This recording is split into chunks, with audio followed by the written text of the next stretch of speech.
Greetings. I am Socratic Vet. Every idea has a crack in its logic. Let's press on one and see if it breaks. Today we're going to press on a big one, the Monroe Doctrine and the greater framework of imperialism and what kind of hides underneath. What if the real conflict isn't about imperialism at all, but about whether some cultures are better than others? In 1823, the United States declared the Western Hemisphere off limits to European powers. This was called the Monroe Doctrine, and over time it evolved from a warning to a justification to a habit. And it's argued that the Monroe Doctrine is a form of imperialism, and you know what, I agree. But over time it evolved from a warning to a justification to a habit, and then lately we kind of let it fall to the weight side and let Asian and European powers back in to influence the Western Hemisphere. And today, activists invoke the Monroe Doctrine and imperialism constantly, not to defend them or debate them, but to condemn them entirely and anything that resembles them. So when the U.S. took the president in Venezuela, they called it regime change, imperialism, and a violation of international law. When the U.S. conducted direct operations against narco cartels in Central South America, the Bahamas, they called it militarized policing, colonialism, imperialism.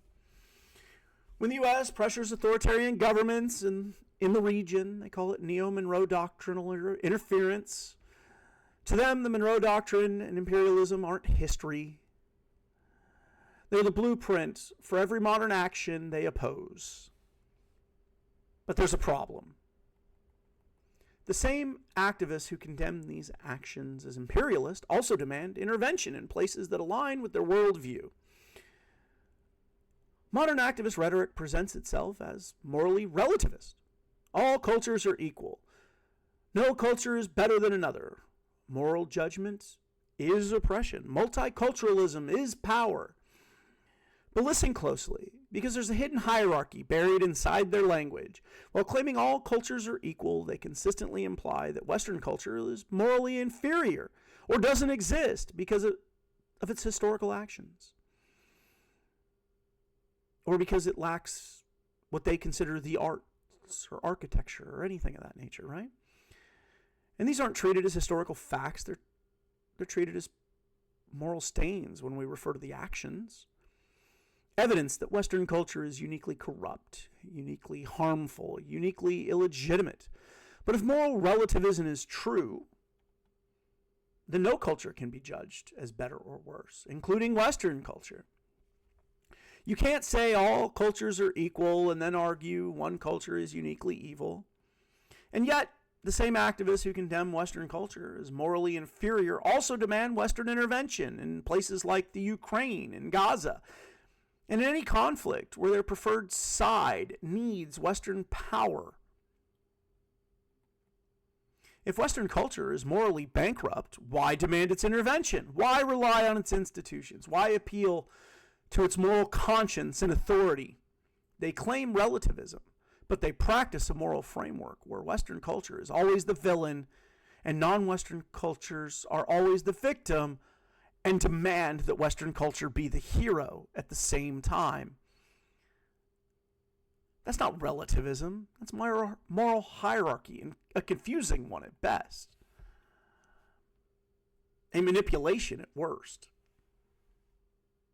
And that creates a contradiction. And here's the uncomfortable truth. Some cultural systems produce more human flourishing than others. Objective outcomes do exist. For instance, life expectancy rose under imperial systems. Starvation decreased. Death from curable diseases plummeted. Literacy expanded. Infrastructure improved. Violence dropped in many regions. These aren't cultural preferences. They're measurable outcomes.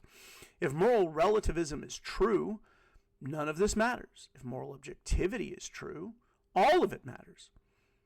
And here's another hard truth. Safety isn't relative. We often hear that foreign presence is always oppressive, but history doesn't support that claim. Across multiple regions and eras, foreign intervention, including imperial systems, often reduced violence, stabilized governance, and disrupted predatory groups. Violent death rates fell in British administered India. Intertribal warfare declined in parts of sub-Saharan Africa. Clan warfare cycles ended in the Pacific and the Americas. Smallpox vaccinations campaigns saved millions. Cholera, malaria, and the plague declined. Life expectancy rose across colonized regions.